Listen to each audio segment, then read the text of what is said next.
Hey, what's up mga katropa peeps? This is your Prince AJ, your Filipino-Japanese vlogger, and welcome to my YouTube channel. So for today's vlog guys, it's just a simple thing that I'm gonna treat my family. We're heading to McDonald's, so we're just walking around there, and walking distance lang din yung McDonald's dito guys. So keep on watching on my YouTube. Don't forget to like and subscribe to my YouTube channel. Just love. As you can see guys, there's some other fast food here at makakainan nyo guys. Yan, I'm showing you other nakakainan na makakainan nyo dito around in our street guys.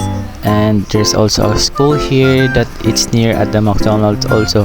So keep on watching my YouTube guys, and thank you for all the support and who always supporting me. Thank you for all guys. Love. So finally guys, we're already in the McDonald's. As you can see, that's the McDonald's, and the other side was the School of the Southville guys. That's the school where Liza Soberano and Ricky Hall was enrolled before.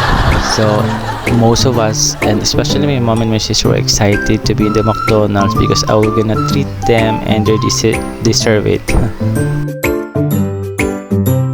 So we are already inside of the McDonald's guys. As you can see, there's some few people here, and we're gonna order our food at this time guys. So guys, we're here at McDonald's guys. Order na kami ng kainin namin kasama ko yung kapatid ko at si mama. So waiting na lang kami ng order namin. Medyo madami yung tao dito ngayon.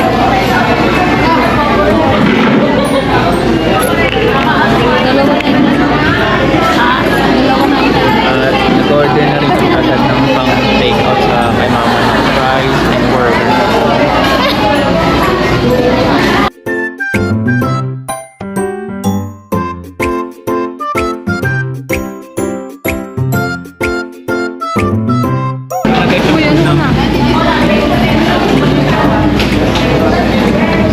Ano guys yung food namin?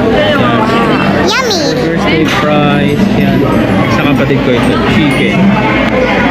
Yung softings namin, yan, fries.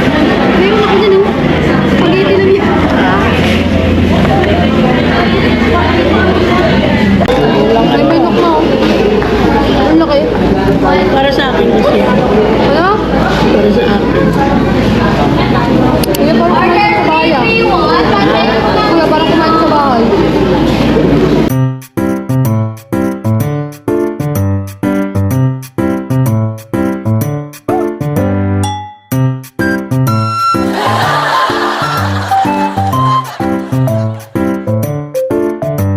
Yung breakfast mo? Ano kumain sa breakfast? Hindi si mama. Ha? Pwede mo